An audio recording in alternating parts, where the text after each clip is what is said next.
Hello, citizens of YouTube land. Hey. It's your president and your VP back once again. And as always, if you want to become a citizen of YouTube land, all you have to do is just hit that subscription button below. So, today, we're back once again with another review of Boy Meets World. This time, it's going to be Season 2. It premiered in the fall of 1994. It's directed by and executive produced by David Trainer, who we mentioned in the last one. Yep. It stars all the usual suspects from the last one that we had. Yep. There's several guest stars. Except Minkus. He didn't come back. Yeah, the actor that played Minkus, Lee Norris, is absent from this one. And it's replaced by another kind of stereotypical nerd. Yeah. The guy that helped Mr. Feeney in an episode, the radio episode, design the radio station. Yeah, Alvin. Alvin, yep. He's the new character, kind of, sort of, and also introduces the school bully. Harley Kiner was introduced in this season. Mm-hmm. And then by the end of it, it was gone. So let's get into the basics of this one. And don't forget Mr. Turner. Yeah, and the addition of the teacher, Mr. Turner. Let's get into the basics and the plot of Season 2 here. And it's basically covering Mr. Corey Matthews' 7th grade year. Yeah. And this one, I feel, was actually pretty well. Except, this season did start the emotional, troubled Sean storyline that we would see play throughout the rest of the show. I mean, they kind of hinted at that already in the episode of The Fugitive where Sean blows up a mailbox. Yeah, so we get several scenarios that are pretty typical sitcom plots as usual for the time. But once again, guys, another season of this family-oriented show, another great season. Yeah, this season also hinted at at Corey and Topanga getting together. Yeah, it was multiple times. It was really shown in the first season. You know, we didn't mention it, and there was no references of it in the first season until they had their first kiss. Yeah, which probably really wasn't their first kiss. They just don't remember it. Yeah, we'll cover that one later. Yeah. It's revealed in a later season about that. Yeah. So these guys are rather.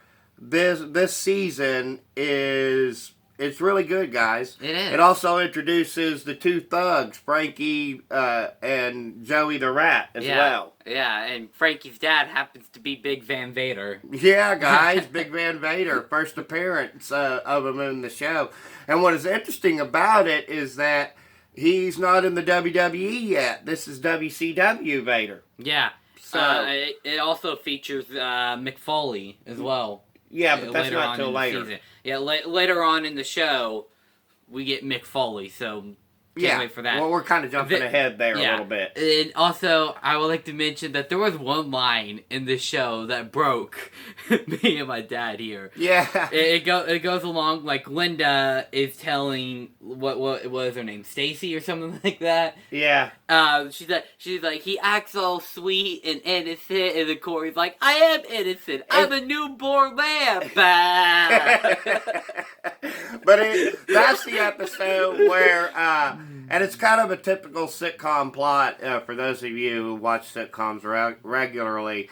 And it's kind of a thing that happens in real life often, too. Guys, you know what I'm talking about. The men out there where you kind of got the feelings for two different ladies, but you're not sure yet, so you pawn one of them up on your best friend to kind of keep them until you're ready. Yeah, that was that episode. And, yeah, Sean and Corey are kind of horrible in it. Yeah, this is the only By the way, guys, don't really do that. This is the only episode that I think Corey and Sean are both trash. Yeah. Like, most of the times, it's just Sean who's trash. But he's not really trash. He's a decent kid. Yeah, he is, but in this episode, both Corey and Sean were trash. Yeah. So most of the stuff that happens in season 2 is that happens to Corey is directly Sean's fault. Yeah, when they we've all run, got like, that one friend out there that seems to always get you into trouble when you're not really intending to get into trouble. Yeah. Sometimes you're that friend. Hey, I've been there. No, it's like during the election episode, you know how like Sean made up yeah. all the lies and stuff. Guys, we got to talk about that one Yeah, for sure. Because it is the year 2020, and we are in election. And we just watched that one last night. And as I got to say it, elections are sitcoms. Yeah. You know, there's a particular line where they're mudslinging with each other, the candidates are, and Mr. Feeney asked Turner if he's going to stop this, and Turner says, "Too much like the real thing, huh?" And he goes, "Yeah." So, kind of a strange parallel, but we just thought it was so odd due to what's going on out there right now. That episode is more relevant today than it ever was. Probably always going to be relevant. Because, hey, U.S. elections, right, guys? Yep. Anyway, especially what's going on right now. Yeah, we won't get into that too much because this is not really a political channel. So. No, but like we were just saying that what's going on right now, it's a pretty relevant episode.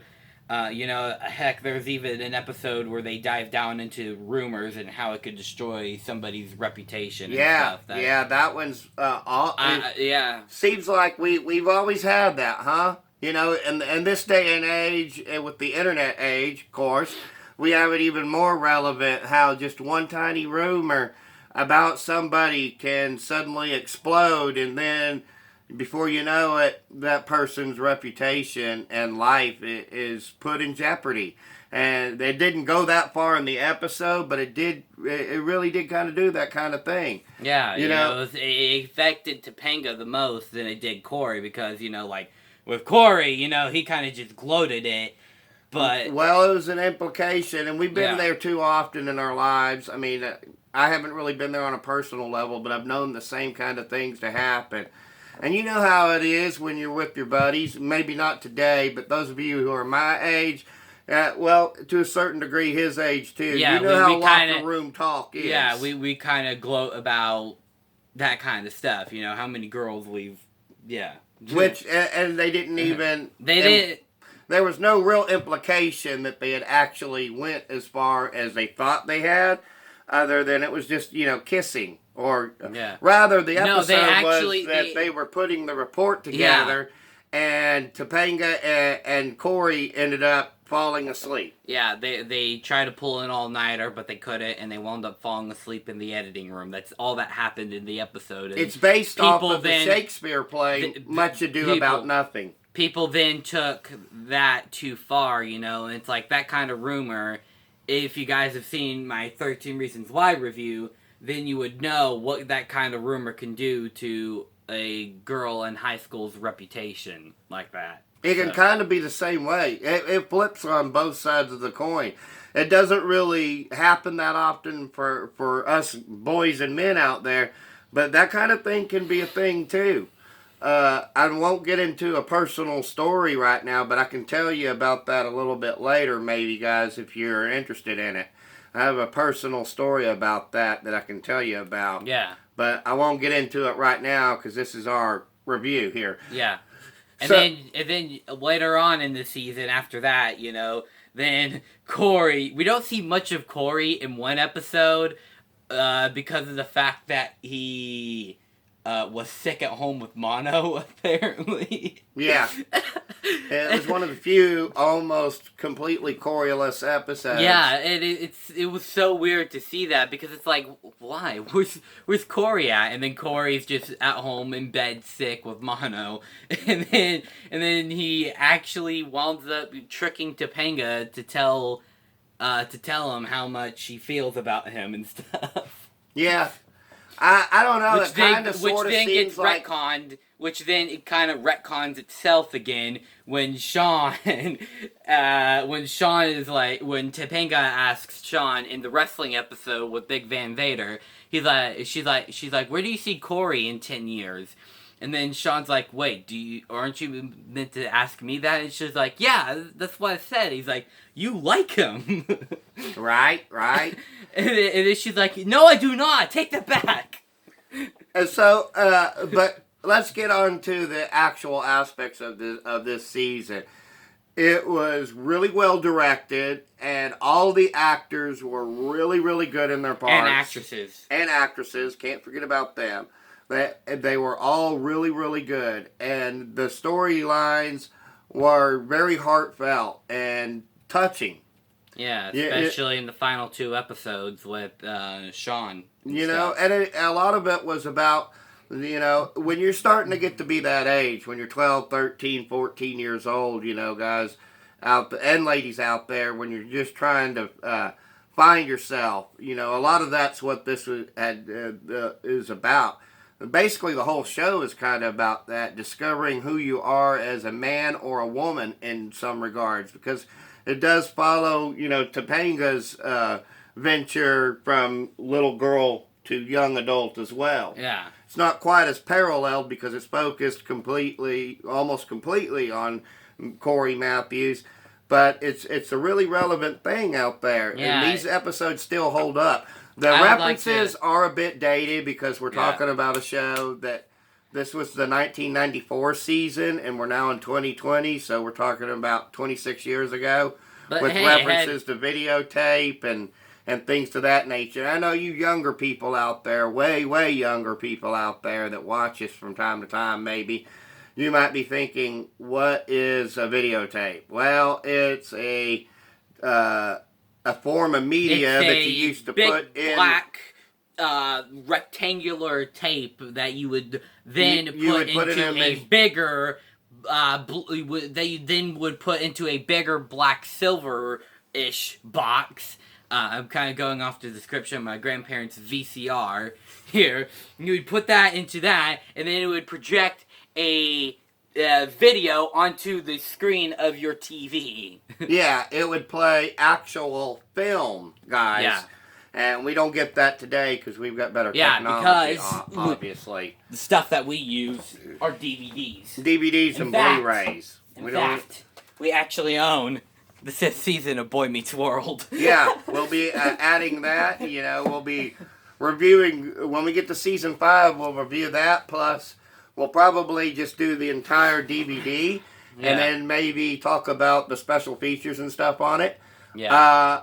As usual, though, if you've been following along so far, incredibly heartfelt stories, real chemistry between the actors and actresses on this show. Yeah. Everybody seems like they're having a really great time as well.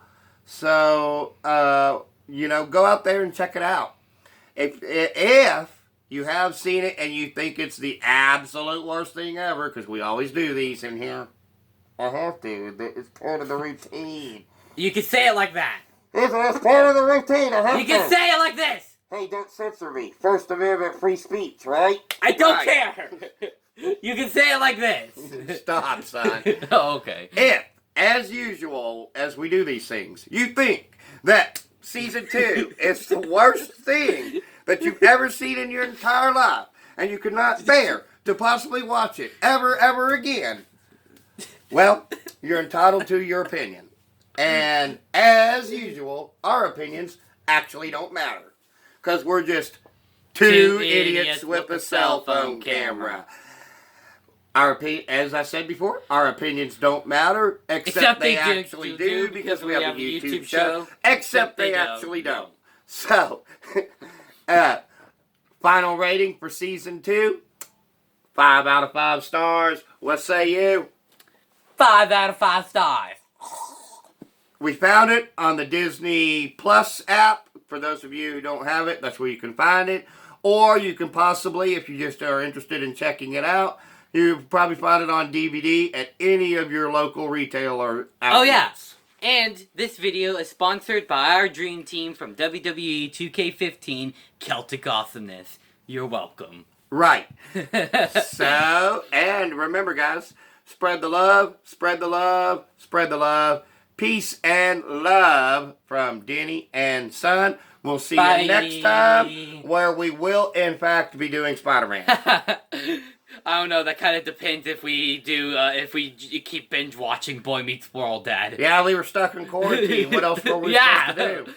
It's like we found a good show on Disney Plus to watch, and so we decided to binge watch the crap out of it. Right? So until next time, as we said before, peace and love from Denny and Son. Bye. Bye.